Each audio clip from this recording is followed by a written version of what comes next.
A beam of light consisting of two wavelengths, 6500 angstrom and 5200 angstrom, is used to obtain interference fringe in a Young's double slit experiment. 1 angstrom जो है वो 10 की power minus 10 metre के बराबर होता है, ये हमें दिया हुआ है और याद भी है. The distance between the slit is 2.0 mm. Data लिख लेते हैं पहले. And the distance between the plane of the slit and the screen is capital D, आपका ये दे दिया 120 सेंटीमीटर.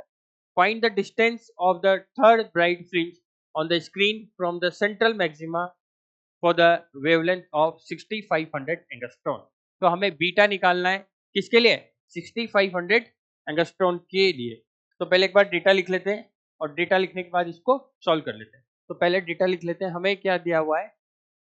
लैम्डा. अब हमें किस पे कॉन्सेंट्रेट करना है? देखो लैम्डा 1 की बात करेंगे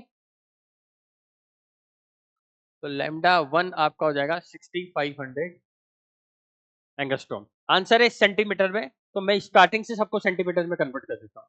ये है एंगस्ट्रॉन, ठीक है. इसको कन्वर्ट करेंगे मीटर में, 10 की पावर माइनस 10 मीटर, और कन्वर्ट कर देंगे सेंटीमीटर में. तो ये आ जाएगा 65 इंटू 10 की पावर, ये 10 की पावर 2, ये भी 2, 4 माइनस में से की जाएगा तो कितना बचेगा? 10 की पावर माइनस 6. ये आपका हो गया सेंटीमीटर, ठीक है. लैम्डा 2 की बात कर लेते हैं. तो लैम्डा 2 कितना है अपना? 5200. तो लैम्डा 2 को डायरेक्टली लिख रहा हूँ मैं 52 into 10 to the power minus 6 centimetre. Centimetre में क्यों? क्योंकि अपने ऑप्शन सारे सेंटीमीटर में है, ठीक है. यहां तक होगी सारी बात. The distance between the slit is 2 mm.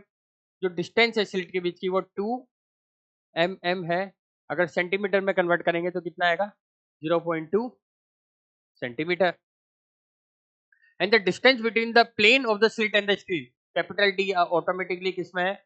120 centimetre में है, ठीक है. Find the distance of the third bright fringe. तो एन की वैल्यू दी है third bright fringe. Third bright fringe, तो थर्ड ब्राइट फ्रिंज का फॉर्मूला क्या हो जाएगा? Third bright fringe. Third bright fringe के लिए हम लिख देंगे beta equal to n lambda D upon D. तो एन लैम्डा कितना है? 3. लैम्डा हम लेंगे किसके लिए? इसने बोला है 6500 के लिए. यहाँ पे बोला है from the central maxima for the wavelength of 6500, ठीक है. तो यहाँ पे लिख देंगे 6500 को सेंटीमीटर में लिखेंगे तो क्या हो जाएगा? 65 मल्टीप्लाई बाय 10 की पावर माइनस 6. कैपिटल डी आपके पास दिया हुआ है 120 और स्मॉल डी की वैल्यू कितनी हो जाएगी? 0.2 सेंटीमीटर. 0.2.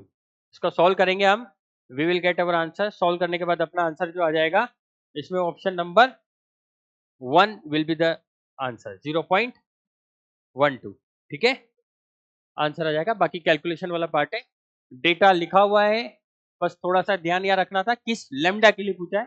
6500 दिया हुआ है, ठीक है. सिंपल सा वही बीटा वाला फॉर्मूला लगाना है. फ्रिंज वेट यहाँ कई बार y लिखा रहेगा, yn लिखा रहेगा, कई बुक्स में बीटा लिखा रहता है. स्टैंडर्ड नोटिफिकेशन है, हम बी बीटा मानेंगे, ठीक है. आप मान सकते हैं, y भी मान सकते हैं, ठीक है.